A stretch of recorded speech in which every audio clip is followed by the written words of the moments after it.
राधा राधा राधा।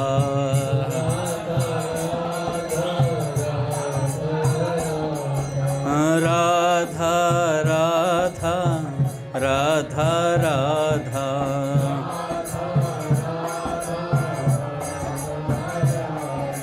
राधा राधा राधा राधा।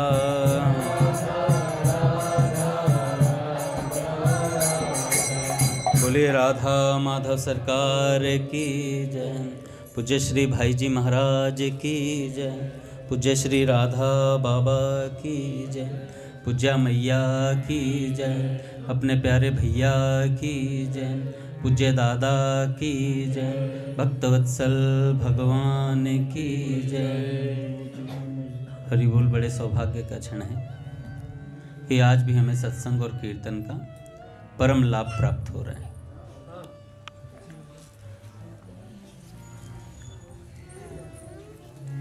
नित्य की भांति पहले एक विचार करेंगे प्रेम सत्संग सुधा माला से।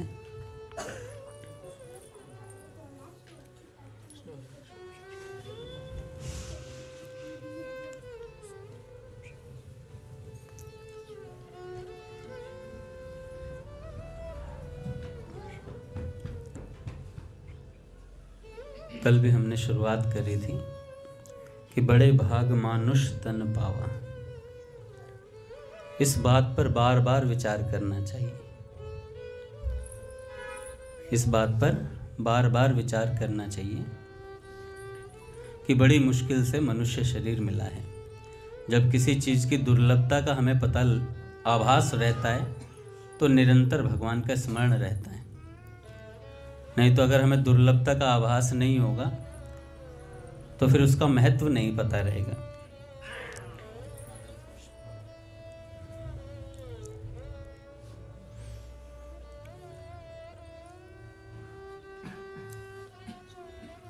एक हम चरित्र पढ़ते हैं, मैंने भी कई बार सुना है, विल मंगल जी का।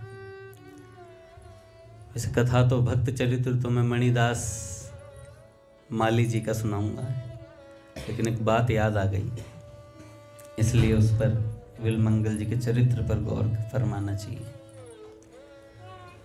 पहले प्रेम सत्संग सुधा माला का कुछ लाइनें पढ़ लेते हैं, फिर उसके बाद देखिए भैया, हम सब ने अभी भगवान के भजन की साधना प्रारंभ की है। पूज्य बाबा कहते हैं, देखो यह खांडे की धार है, यह खांडे की धार है, तलवार की धार समझ लो, यह तलवार की धार है।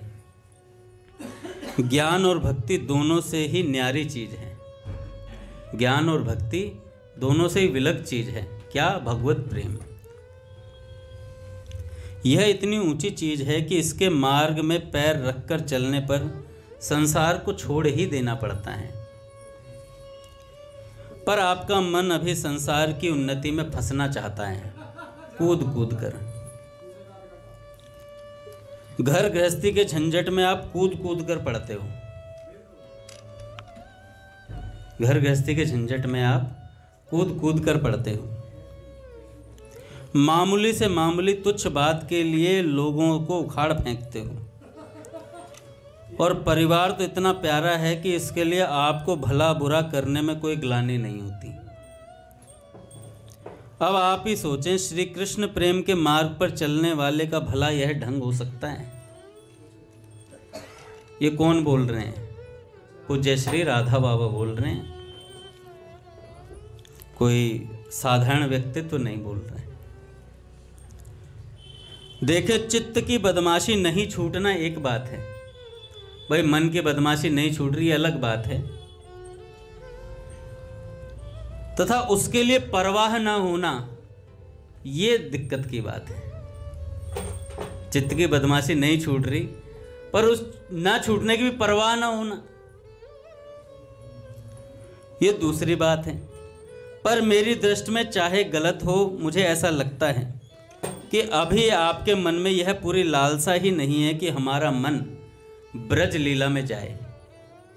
अभी आपके मन में यह लालसा ही नहीं है कि हमारा मन अभी ब्रज में रमे, क्योंकि उसका लक्षण यह है कि मन के भागने पर, अभी तो हमारा मन कहीं भगता है तो हम क्या करते हैं, ढील दे दे रे भैया, ढील, इस पतंग को ढील दे दे, जहां जा रहा है जान दो, घूमने हैं, मन को ढील देते रहते हैं। पर पूज्य बाबा कहते हैं, देखो मन के भागने पर जैसे याद आया कि मन ब्रज से कहीं अन्यत्र गया है, बस वैसे ही तीव्र व्याकुलता होगी और आप तुरंत उसे ब्रज से जोड़ देंगे। किंतु आप तो शायद जानबूझकर ब्रज प्रेम का चिंतन छोड़कर दूसरा काम करते हो, जानबूझकर छोड़ते हैं चिंतन। ऐसी स्थिति में श्री कृष्ण ही आपकी सहायता करें, मैं तो क्या कहूं। ऐसी स्थिति में श्री कृष्ण ही आपकी सहायता करें, मैं तो क्या कहूं। देखो ब्रज प्रेमी जितने संतों का जीवन मैंने पढ़ा है, पूज्य बाबा कहते हैं, प्रायः सभी कहते हैं कि हमारी शक्ति नहीं कि हम अपना सुधार करें, और सचमुच ऐसा ही मानते हैं, सचमुच ऐसा मानते हैं। पर सुधार न होने के कारण वे दिन रात रोते हैं, बेपरवाह नहीं होते। सुधार नहीं हो रहा है। आज मलुकपीठ सरकार का भी सत्संग सुन रहा था, महाराज जी कहते हैं साधक को अपने आप को देखते रहना चाहिए। अगर वो अपना निरीक्षण नहीं कर रहा तो इसका मतलब वो बेपरवाह हो चुका है, और बेपरवाह का कोई ठोर नहीं होता, उसका कहीं भी एक्सीडेंट हो सकता है, कहीं भी एक्सीडेंट हो सकता है। फिर वो कहेगा मेरा पतन हो गया। अरे गाड़ी में ही ऐसी बैठा था कि ठुकने वाली थी, क्योंकि जो सवार था वो शराब के नशे में था, जो ड्राइवर है जिस गाड़ी का वो नशे में था, तो गाड़ी कहीं ना कहीं भिड़ेगी ही। इस पर महाराज जी ने सुनाया था विल मंगल जी का चरित्र। महाराज जी ने कहा विल मंगल जी ब्राह्मण थे, और वो भी कैसे खूब संध्या पाठ सब कुछ बढ़िया चल रहा था उनका। एक दिन ऐसे ही जा रहे थे काका, एक दिन वो ऐसे ही निकल रहे थे तो एक वैश्या जिसका नाम चिंतामणि था, और 16-17 साल की उसकी उम्र थी, और वो नृत्य कर रही थी। अच्छा, विल मंगल जी को संगीत का बहुत ज्ञान था, क्योंकि संगीत भी एक विद्या है, तो वो विद्या भी पढ़नी पड़ती है, तो उन्होंने पढ़ी थी, ब्राह्मण होने के नाते उन्होंने वो विद्या भी जानी थी, तो संगीत बहुत अच्छा आता था। तो जैसे ही वहाँ से जाने लगे, वो नृत्य कर रही थी, गा भी रही थी बहुत सुंदर तरीके से। तो अच्छा, जितना सुंदर गा रही थी, जितना सुंदर नृत्य कर रही थी, उतनी अच्छी पखावज नहीं बज रही थी, उतनी अच्छी पखावज नहीं बज रही थी। तो विल मंगल जी ने कहा यार एकदम सब बढ़िया चीज़ है, गायन भी उच्च कोटि का है, रूप सौंदर्य सब बढ़िया है, नृत्य भी बहुत बढ़िया है, पर ये जो पखावज है ना, तो बगल में गए मृदंग वाले पखावज वाले के, एक बार देना जरा, किसी में कोई गुण आया था ना, फिर अबे दिखाइए जरा, तू ढंग से नहीं बजा रहा। अब कोई गाने वाला देखो, मान लो काका गा रहे हो और राम कृष्ण या प्रहलाद आ जाएं, तो काका से तुरंत काका यार कहाँ स्वर है, आसावरी था, आप राग तोड़ी में गा रहे हो। आसावरी था, आप राग तोड़ी में गा रहे हो हैं? तो आप ऐसे नहीं चले। वो अपनी कला का प्रदर्शन करने के लिए आगे आएगा ही आएगा, चाहे काका कितने भाव से गा रहे हो, अनुराग से गा रहे हो, नेत्र से आंसू भी टपक रहे हो, कहेगा राग नहीं है भाई, तुझमें अनुराग नहीं है, इसलिए तुझे राग नजर नहीं है। तो उन्होंने क्या किया, उन्होंने अपनी कला दिखाने के लिए विल मंगल जी बगल में, भाई पखावज ढंग से बज नहीं रही है, तो उन्होंने कहा लीजिए महाराज, और उन्होंने जो पखावज बजाई है महाराज, वो नृत्य कर रही है और महाराज ये पखावज बजा रहे हैं, गा रही है, नृत्य कर रहे हैं, और वाह वाह के स्वर गूंजने लगे। और महाराज आज इतना बढ़िया नृत्य हुआ, पखावज इतनी अच्छी बजी, तो भैया वैशाल्य में वहाँ क्या मिलेगा, वहाँ के अगल बगल वाले उन्होंने बोला अरे महाराज क्या पखावज बजाई है, आया करो, हैव सम एंटरटेनमेंट, आया करो, इतनी अच्छी पखावज बजाते हो, 1-2 बार हफ्ते में 1-2 बार आया करो, एंटरटेनमेंट होना चाहिए जीवन में, कुछ एंजॉयमेंट होना चाहिए। अब इतनी बात बोली और महाराज विल मंगल जी के चित्त पर उसका असर हो गया, असर हुआ, महाराज वो आने लगे तो महाराज जो वैश्य नृत्य करते थे उसका समर्पण विल्वमंगल जी के प्रति हो गया और विल्वमंगल जी का उनके प्रति हो गया। थोड़ा बहुत आया करो, थोड़ा बहुत आया करो, पखावज अच्छी बजाते हो। तो ये थोड़े से ही शुरुआत होती है गंदगी की। हमेशा मन एक बार कहता है अबे खा लेना, प्रोटीन है नॉन वेज में, थोड़ा सा चख ले। अबे एप्पल जूस है, दारू क्या है? It's Apple juice, Apple juice थोड़ा सा चख ले, क्या होगा? पार्टी है आज, थोड़ा सा ले लो। ऐसे ही गंदे विचार जब आते हैं ना तो मन कहता है अबे ले लेना रस, क्या पता चल रहा है किसको। पर भैया बिग बॉस का कैमरा आपके ऊपर है। आपके मन की प्रत्येक क्रिया, पूज्य भैया कहते हैं आपके मन की प्रत्येक क्रिया को भगवान देख रहे होते हैं, प्रत्येक क्रिया को भगवान देख रहे होते हैं। तो संभल संभल के साधक चलता है। जब उसे एहसास होता है ना कि भगवान सब जगह है, तब फिर उससे कोई गलत कृत्य नहीं होता है।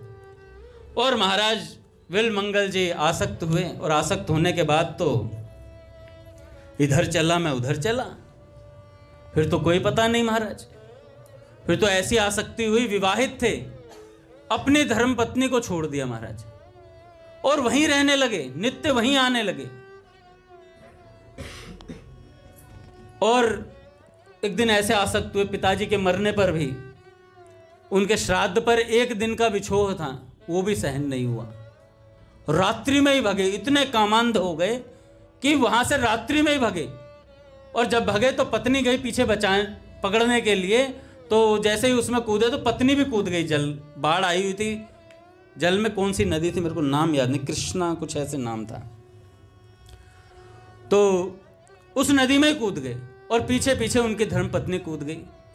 अच्छा, इतने कामांध थे कि पीछे किस नदी कैसे पार करी? अपनी पत्नी के शव पर ही, उन्हें पता ही नहीं कि उस शव पर आरूढ़ होकर के नदी पार कर ली उन्होंने।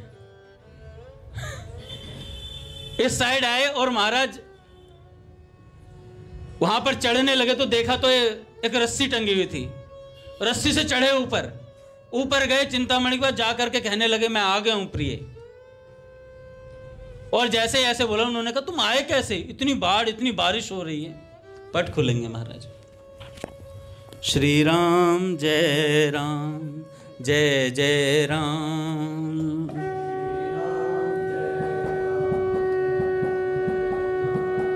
श्री राम जय राम, जय जय राम।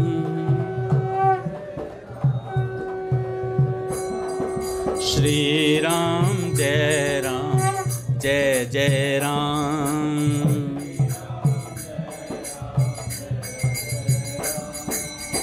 जय जय श्यामा, जय जय श्याम।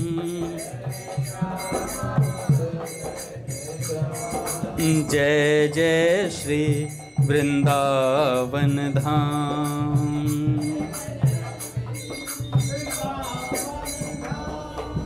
जय बरसाना, जय नंदगांव।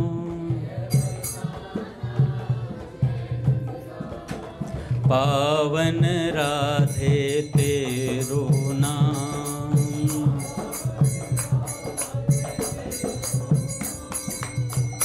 बोलिए राधा माधव सरकार की जय, गुरुदेव भगवान की जय। और भैया वो वहां पहुंचे और जा करके कामांध हुए चिंतामणि के पास पहुंचे और वहां पर जाकर के चिंतामणि से कहा कि मैं आ गया हूं प्रिय। तो चिंतामणि जी ने कहा कि आप आए कैसे? तो उन्होंने कहा मैं ऐसे ऐसे खिड़की से चढ़कर आया हूं। देखा तो खिड़की पर सांप लटका हुआ था। जैसे ही विल्वमंगल जी ने सांप की पूंछ पकड़ के ऊपर चढ़ने को तो सांप ने वो लपेटा मार लिया उस पे। भाई ये मेरे को और गिराएगा नीचे। लपेटा मार, वो चढ़ गए महाराज ऊपर। तो चिंतामणि फटाफट नीचे गई और जाकर के देखा जिस पर आरूढ़ होकर आए थे वो उनकी पत्नी का शव था। वापस आई चिंतामणि और उसने कहा कि इतने कामंध व्यक्ति के साथ मैं संबंध नहीं रख सकती। और कहा महाराज ये विचार किया उन्होंने।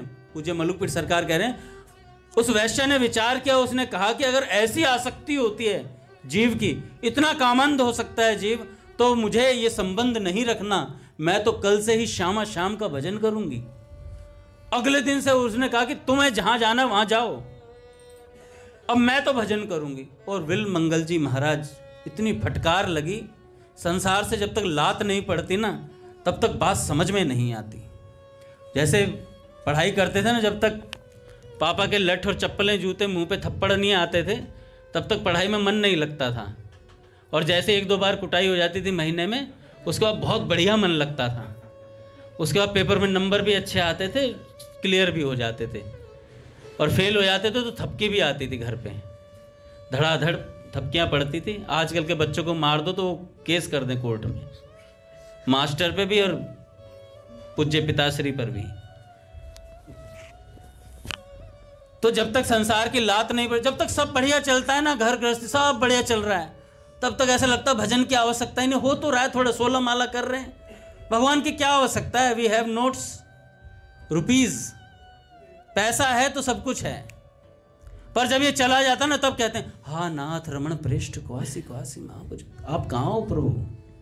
प्रभु कहते हैं, जब भाई जब तेरे पास सुख था तो तब मैं कहा, तूने मेरी चिंता करी थी। पर प्रभु फिर भी उपकार करते हैं, दया में है, कृपा में है, फिर भी देख लेते हैं यार जीव है, गलती हो जाती है, गलती हो जाती है। जब सुग्रीव जी ने कहा ना कि सुग्रीव जी ने पहले ही कह दिया था भगवान से, प्रभु मैं जा रहा हूं पर कोई गारंटी नहीं है, कोई गारंटी नहीं है, संसार में जाऊं तो प्रभु मेरे को अपने चरणों से दूर मत करो, मैं तो यहीं रख लो। पर फिर भी प्रभु ने कहा कोई बात नहीं, अभी तुम जाओ आराम करो, बहुत दिनों से भग रहे हो पहाड़ियों पे तुम्हें बाली ने थका थका के तुम्हारी रेल बना दी है, तो तुम जाके आराम करो। और महाराज उसके बाद तो सुख संपदा पाने के बाद कौन नहीं डिग जाता है। फिर लक्ष्मण जी लाए मना करके, डरा करके, भैया आओ राम जी बुला रहे, वो बाण अभी गया नहीं है, तरकस में ही है जिससे बाली को मारा था। और प्रभु ने कह दिया लक्ष्मण जी से पहले ही, ज्यादा मत धमका ना, ये गलती उसकी नहीं, उसने तो बेचारे ने पहले ही बोल दी थी, पहले ही शरणागत था, वो तो कहते रहा था मैं जाऊंगा ही नहीं प्रभु, मैं तो यहीं रहूंगा। पर फिर भी हमने भेजा था, कोई बात नहीं, थोड़ा सा भय दिखाना और ले आना। ये प्रभु की कृपा है, भगवान पहले से ही बंदोबस्त करके रखते हैं, कोई बात नहीं, जीव से गलती हो जाती है। तो विल मंगल जी गए और भजन के लिए चल पड़े।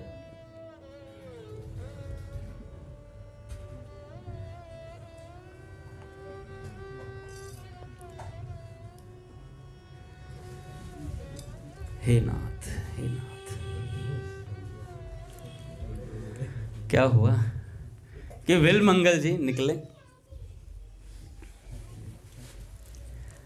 और विल मंगल जी भी भजन के लिए चल दिए। महाराज चले तो महाराज वृंदावन की तरफ निकल पड़े, कहने लगे मैं वृंदावन जाऊंगा। और महाराज गए, और महाराज निकलने वाले, उन्हें मध्य में गुरुदेव मिले, उनका नाम याद नहीं आ रहा मुझे, उनसे उन्होंने दीक्षा ली, मंत्र की दीक्षा ली और भजन करने लगे। भजन जैसे जैसे बढ़ने लगा, नया नया वैराग्य था। जैसे नए नए जब हम साधन भजन में लगते हैं, जब मंदिर में आए थे 2010-7-8 की बात है, 16 माला 16 माला तो कोई करता ही नहीं था, सब 61 से ऊपर थे, 61 108। वृंदावन जा रहे हैं तो 200 250 500 भी कर दी थी कई भक्तों ने पता नहीं कैसे हो रही थी, मैं तो समझ नहीं आ रही थी। 500 मालाएं, चलो लेकिन हो रही थी, अगर कह रहा है साधक तो 500 मान ली उनकी हमने। तो ऐसी मन में चाह रहती थी और नाम जप कर, वृंदावन जा रहे हैं, अब तो वृंदावन जा, अरे यार बड़ी मुश्किल से ऑफिस से छुट्टी मिले, वृंदावन भी सोएंगे चल के, आराम करेंगे चल के। अरे यार वहाँ तो कुछ खा नहीं पाते बाहर का, वृंदावन में तो कुछ भी खाओ सब माफ है, धड़ाधड़। और महाराज सब भगवान का प्रसाद है, ऐसा भी मान ले तो वो बहुत अच्छी बात है, मानते भी तो नहीं है, मन में वो दृढ़ता भी तो नहीं है कि हमने प्रसाद ही मान लिया। तो अभी तो अध कचरा भजन है, पर फिर भी है, हम इस मार्ग पर तो हैं। भाई जी कहते हैं इस मार्ग पर पड़े भी रहे तो भी भगवान मिलेंगे अवश्य। जो सिद्धों को स्थिति मिली है वो भी हमें मिलेगी, पड़े रहने मात्र से।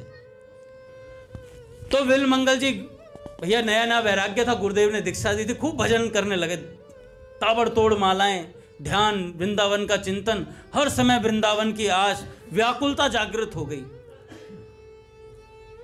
और एक दिन गुरुदेव से कहने लगे, गुरुदेव मैं वृंदावन जाना चाहता हूँ। मलुकपीर सरकार कह रहे थे, उन्होंने अपने कुछ शिष्यों का नाम लिया और कहा कि ध्यान से सुनिएगा, फलाने फलाने जी। विल मंगल जी ने स्वयं की इच्छा की वृंदावन जाने की, गुरुदेव की आज्ञा नहीं थी।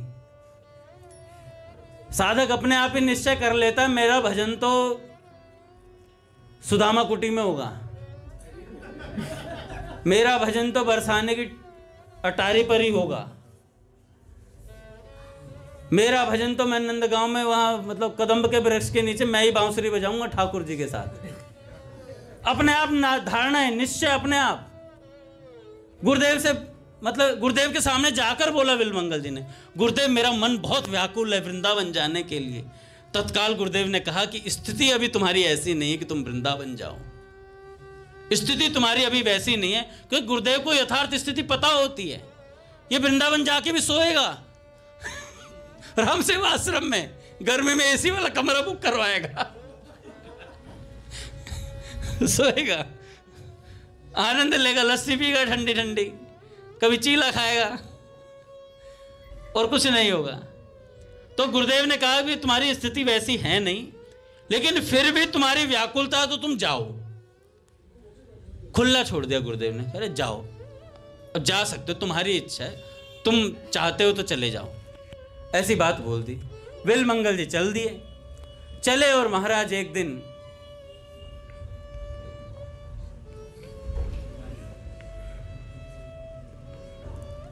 कुछ स्त्रियां कुएं से जल भर रही थीं, वहीं पर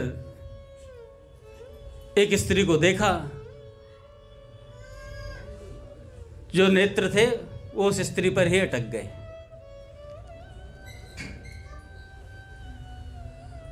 अच्छा, जिस गांव से आ रहे थे वो एक गांव से होते हुए आए थे, वहां भी कुछ दिन रुके थे विलमंगल जी।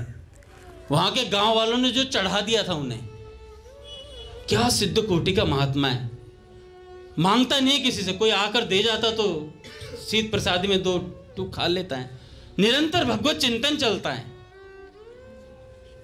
4, 6, 10, 12, 61 माला होती हैं, लोगों के सामने प्रदर्शित होती हैं। 2 बार सत्संग में मैंने आंसू बहा दिए तो लोग सोचने लगे कि ये हवा में ही रहते हैं, देवता हो गए देवता हो गए। और उसके बाद तो नेत्र चढ़े ही रहते हैं, नेत्र नीचे ही नहीं उतरते। जिसको भी देखो, मतलब रघुनाथ जी आए मेरे पास, अरे अंगद जी आप तो सिद्ध कोटि के भक्त हो। हाँ रघुनाथ जी, आ नहीं पा रहा हूँ धरातल पे, लीलाओं में ही रहता हूँ मैं। नहीं भैया आ जाओ धरातल पे, ये धरती तुम्हारा इंतजार कर रही है, माँ है ये भी धरती माँ है ये भी, धरती पर आ जाओ। क्या हो गया रघुनाथ जी बाहर? तो विलमंगल जी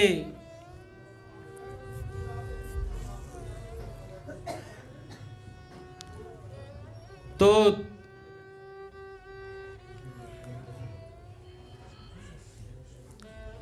विलमंगल जी ने देखा भाई सब बड़ी वाहवाही कर रहे थे, 4, 6, 10 माला ज़्यादा हो गई तो वाहवाहियाँ बढ़ गई और वैराग्य दिख गया, प्रदर्शन हो गया वैराग्य का।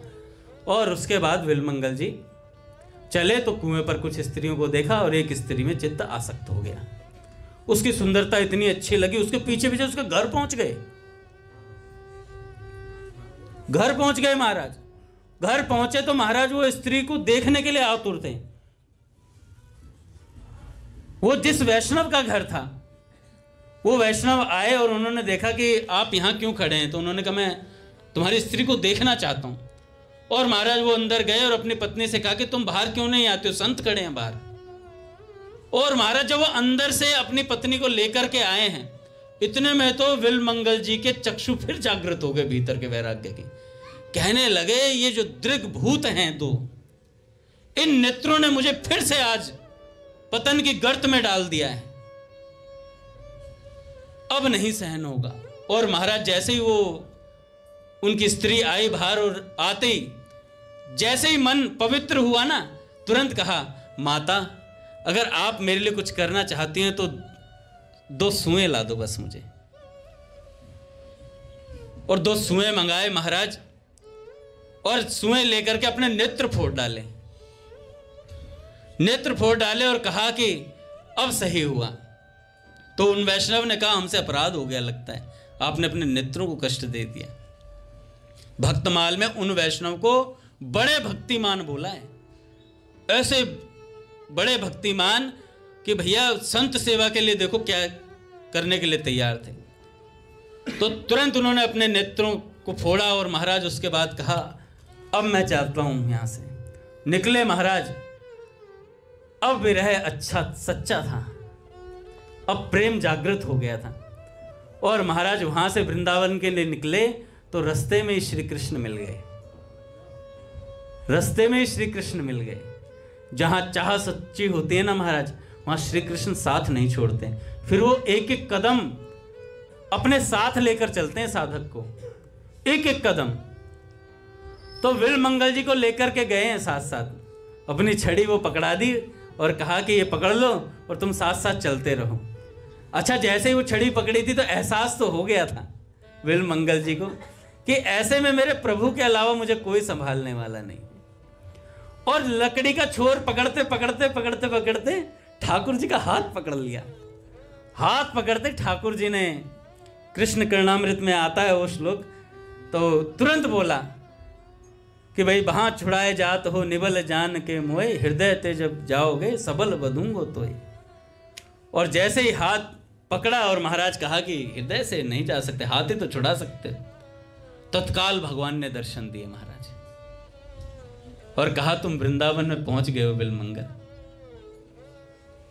और भगवान ने उसको नेत्रों को छुआ, अपने हाथों से नेत्रों को छुआ और तुरंत के तुरंत महाराज वो दर्शन हुए, प्रिया प्रियतम सरकार दोनों के दर्शन हुए। और दर्शन होते ही भगवान ने कहा, बिलमंगल कुछ मांग ले। उन्होंने कहा, प्रभु अब ये जो 2 आंखें आपने दी है ना, ये वापस ले लो, ये वापस ले लो। जिन आंखों ने तुम्हें देख लिया हो, जिन आंखों से मैंने आपको देख लिया हो, उससे अभी संसार को देखने की इच्छा नहीं है मेरी, उनसे अभी संसार को देखने की इच्छा नहीं है मेरी। ऐसे महाराज जब भक्त भजन करता है, भगवान के आश्रित होता है और अपनी कामनाओं को सबको पीछे करके चलता है, तब भगवान हाथ पकड़ लेते हैं साधक का, तब भगवान हाथ पकड़ लेते हैं साधक का।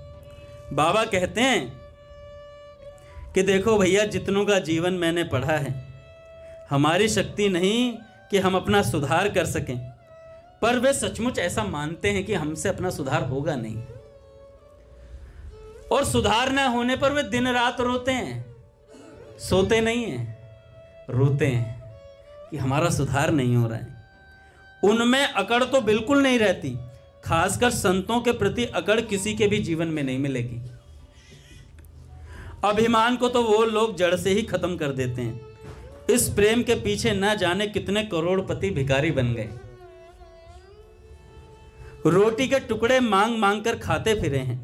न तन पर वस्त्र है, न खाने को अन्न है, परिवार से छिपकर अपना जीवन भजन में बिता चुके हैं ऐसे ब्रज प्रेमी। पर आपके जीवन में अभी तक मुझे नहीं दिखता कि आप में ब्रज भक्तों की निरभिमानिता आ गई हो।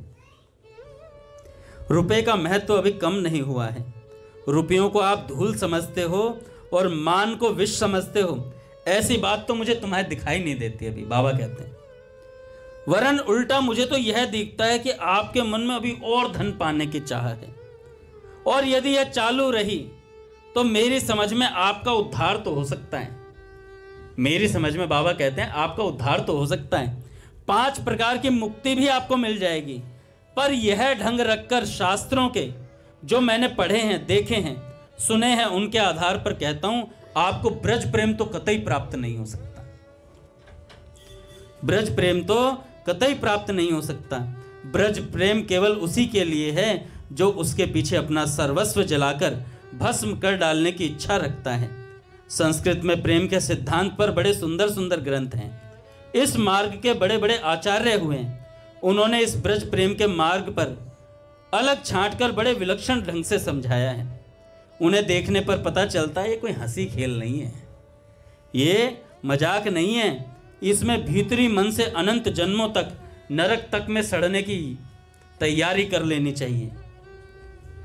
ब्रज प्रेम वास्तव में कुछ ऐसी दुर्लभ वस्तु है, उसके लिए सर्वस्व का त्याग करना ही पड़ता है। तुच्छ परिवार धन जन की तो बात ही क्या है।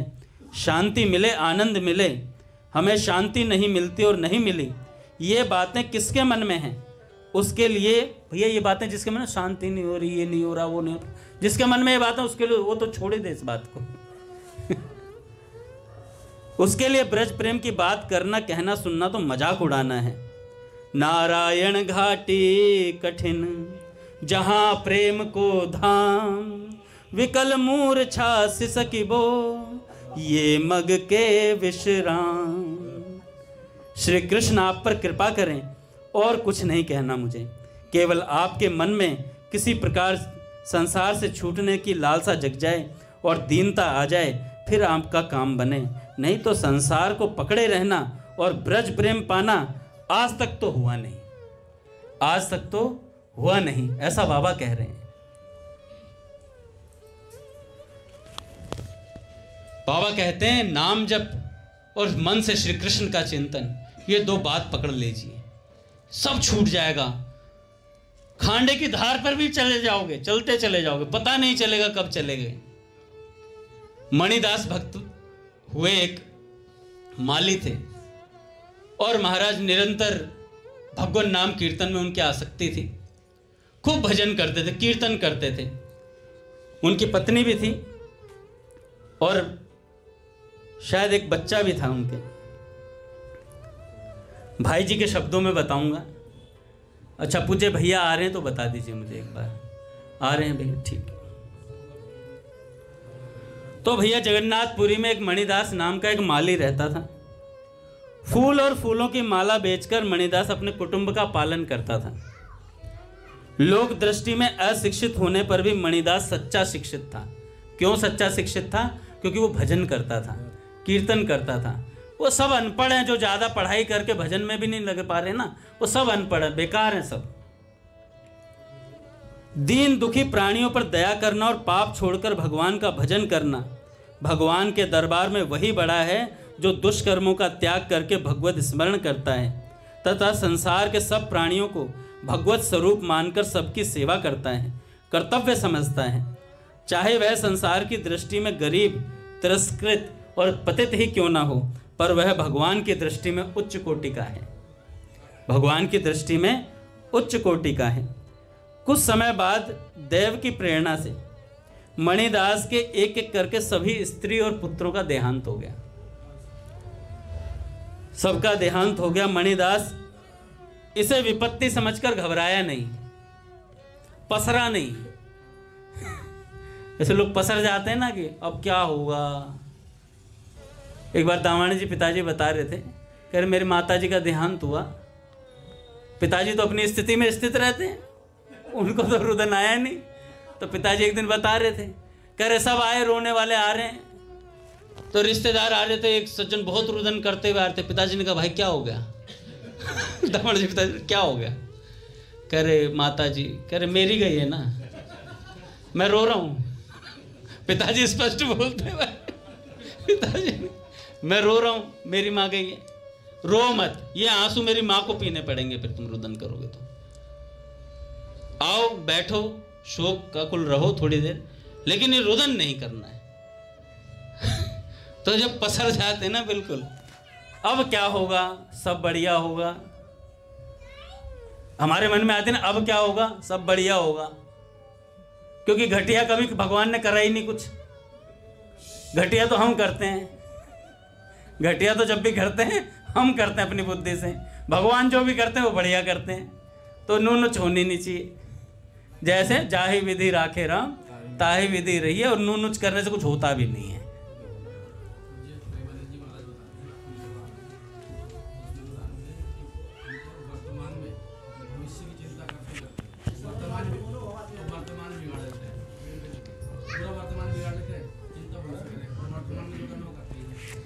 भैया भविष्य की चिंता करते करते वर्तमान बिगाड़ लेते हैं और वर्तमान में कुछ करते नहीं। हम सोचते हैं वर्तमान में कुछ हो जाए वर्तमान में होता नहीं, वर्तमान में करना होता है। और क्या करना होता है? भजन करना होता है, भोजन नहीं। हम आनंद में रहते हैं। तो मणिदास जी पसरे नहीं महाराज, बिल्कुल चिंता नहीं करी भविष्य की, बिल्कुल भी, और आराम से अपने कीर्तन में लग गए। ईश्वर का धन्यवाद करते हुए मन ही मन कहने लगे, आहा दयालु प्रभु ने बड़ी ही कृपा करी, मेरा सारा बोझ हल्का कर दिया। स्त्री पुत्रों को अपना मानकर मेरा मन में उनमें फंसा रहता, श्री हरि ने मेरे कल्याण के लिए अपनी चीजों को अपने पास ले लिया वापस। हे जगदीश्वर, आपकी दया को धन्य है, मुझे आपने दुनिया की गुलामी से छुड़ा लिया।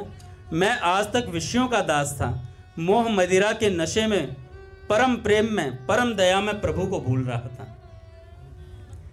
क्या सुंदर भाव है जो पुरुष या स्त्री जगत के भोगों की, स्त्री स्वामी पुत्र कन्या धन वैभव यश कीर्ति जीवन मृत्यु आदि की प्राप्ति में उन सब वस्तुओं को प्रभु की संपत्ति समझकर उन पर अपना स्वामित्व या ममत्व न जमाकर ईमानदार होकर सेवक की भांति उनकी निस्वार्थ सेवा से और संभाल करते रहता है, एवं उन पदार्थों को अपने पास से चले जाने पर दुखी नहीं होता।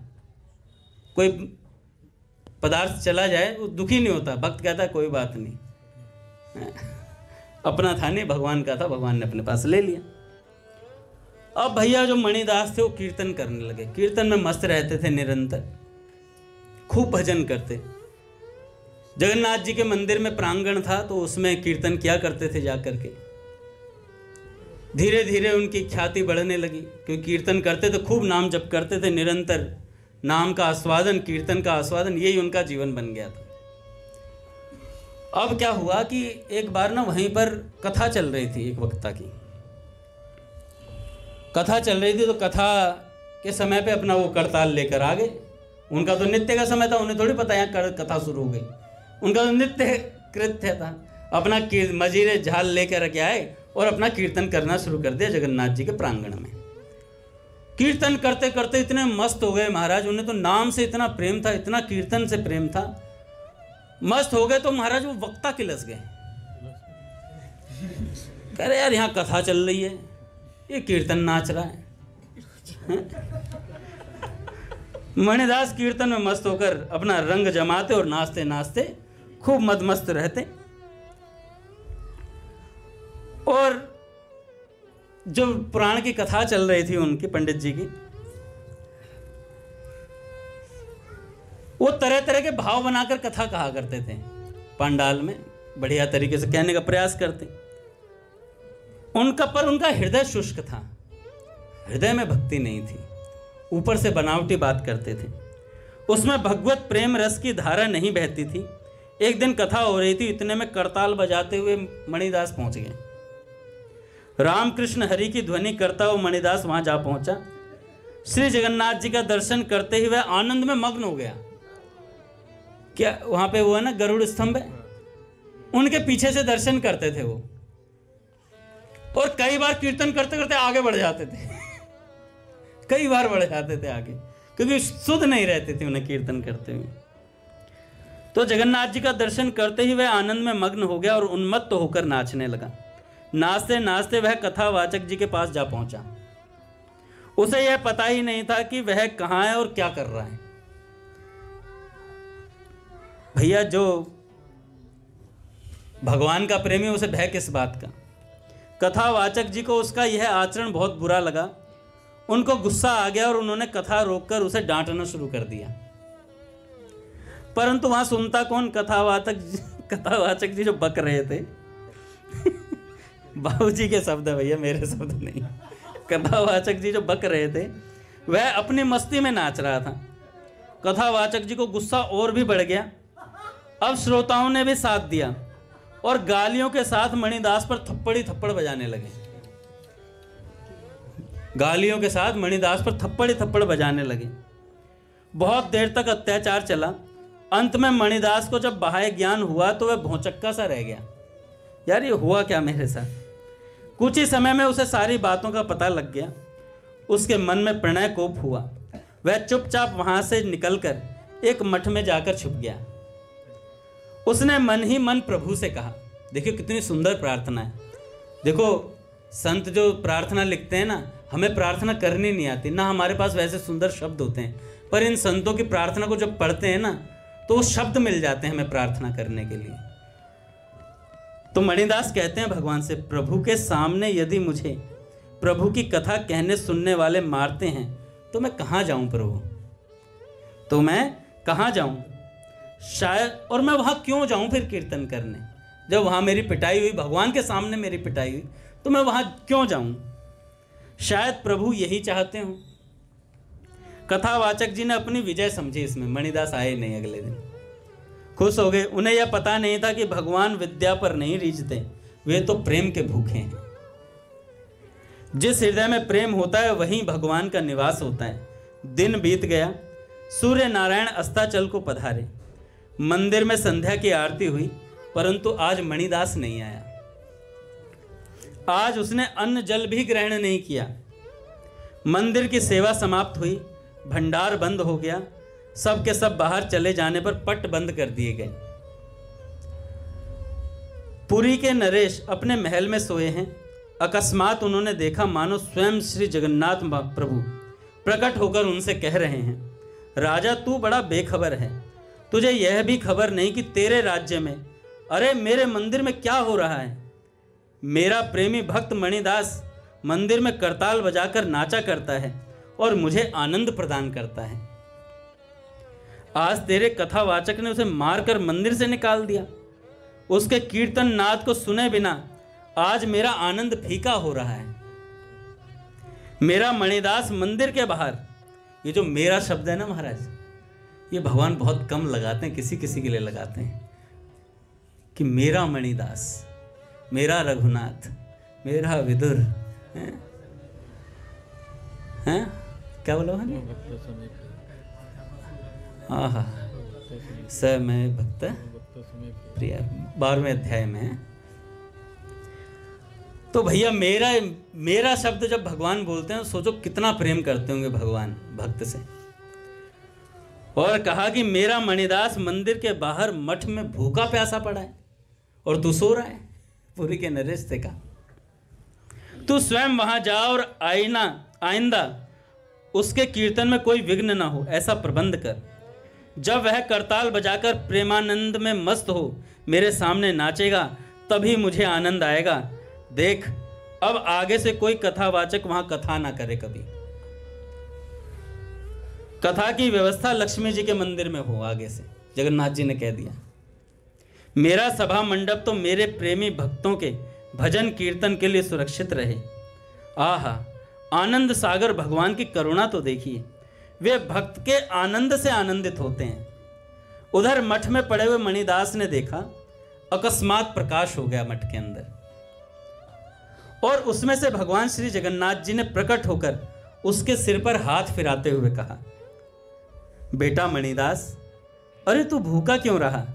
देख आज मैंने भी उपवास किया है, उठ जल्दी भोजन कर। मणिदास को बाह्य ज्ञान हो गया। उसने देखा महाप्रसाद का थाल सामने रखा है उसके। दया में की दया देखकर मणिदास का प्रणय अभिमान उतर गया। इधर राजा की नींद टूटते ही उसने विचार किया, यह कैसा स्वप्न था? क्या सचमुच श्री जगन्नाथ भगवान ने आज्ञा की है? राजा श्रद्धालु था, उसने उसी समय जांच करना उचित समझा। घोड़ा मंगवाया, राजा उस पर सवार होकर सीधा मंदिर की तरफ चला। मंदिर के सामने मठ में जाकर देखा मणिदास पड़ा हुआ है। प्रातःकाल हो गया था। राजा ने सादर प्रेम पूर्वक संभाषण से मणिदास के मन को खींच लिया। साधु दयालु हुआ ही करते हैं। मणिदास राजी हो गए। राजा उसे साथ लेकर सभा मंडप में आया और बड़े आदर सत्कार के साथ मणिदास को वस्त्र अलंकार पहनाकर कहने लगा, मणिदास तू धन्य है। अरे वह जाति किस काम की जिसमें भगवान का प्रेम नहीं है? तुझे और तेरे माँ बाप को धन्य है। आज तू मेरे सामने करताल बजाकर नृत्य कर। तेरे नृत्य को प्रभु को भी आनंद होगा, तेरे नृत्य से प्रभु को भी आनंद होगा, और मैं भी अपने नेत्र और कर्णों के द्वारा कीर्तन का रस पान कर कृतकृत्य हो जाऊंगा। मणिदास ने करताल लेकर प्रेम से अधीर होकर कीर्तन आरंभ किया और अत्यंत आनंद से पूर्ण होकर दीन बंधु की स्तुति करते हुए मनोहर नृत्य किया। भक्त मणिदास जीवन भर वही कीर्तन करते रहे और अपने प्रेम सुधा की धारा से सहस्त्रों नर नारियों को अमरता प्रदान कर अंत में श्री जगन्नाथ जी की सेवा के लिए दिव्य धाम को पधार गए। बोले भक्तवत्सल भगवान की जय। तो भैया ये होते हैं भक्त।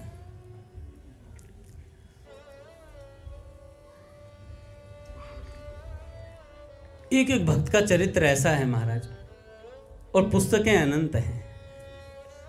आप अगर पढ़ना चाहें तो नित्य पढ़ सकते हैं पुस्तकों को, अपने लाइब्रेरी से इशू करा सकते हैं, पर कराना पड़ेगा इशू, है ना। इशू कराएंगे तब कुछ भगवान की वार्ता समझ में आएगी। कुछ भगवान के सेठ जी बार बार जोर दिया करते थे, पूज्य सेठ जी, कि साधकों को स्वाध्याय करना चाहिए, साधकों को पुस्तकों से पढ़ना चाहिए, भक्तों के चरित्रों को पढ़ना चाहिए। सेठ जी ने तो यहाँ तक कह दिया जो तत्व विवेचनी है, गीता तत्व विवेचनी, जो इसके अनुसार जीवन बना लेगा वो मुझे बेच सकता है। सेठ जी ने कहा मुझे बेच सकता हो, मुझे का मतलब वहाँ पे लिखा हुआ था भगवान को खरीद सकता है महाराज, हैं। सेठ जी साक्षात नारायण भगवान है, साधारण नहीं है। पर वो एक बार घनश्याम दास जी जालान थे, पूरा जीवन सेठ जी के साथ रहे। अंत समय में जैसे मृत्यु आने को हुई तो बीमार पड़े हुए थे, तो घनश्याम दास जी जालान कहने लगे, मृत्यु से थे और परिकरों को कहने लगे, तुम सेठ को साधारण मत समझना, ये साक्षात नारायण भगवान हैं। इतने में सेठ जी बोले, अगर तूने ये बात पहले समझ ली होती तो गीता प्रेस कहीं की कहीं होती, गीता प्रेस कहीं की कहीं होती। तूने बानी मेरी बात, चल फिर भी तुझ पर कृपा है भगवान की जो तुझे अंत में ये बात समझ में आ गई। ये सेठ जी थे महाराज, अंत समय में स्पष्ट बोला सेठ जी ने, समझा दी बात। तो ऐसे ही है महाराज, हमें 5 काम करने हैं। भैया नहीं आ रहे महाराज, सबको खबर हो गई है। अच्छा जी रघुनाथ जी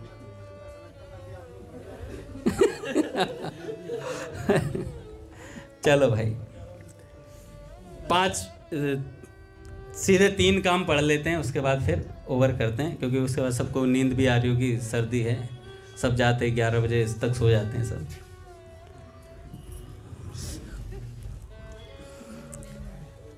तीन काम करने हैं साधक को बस।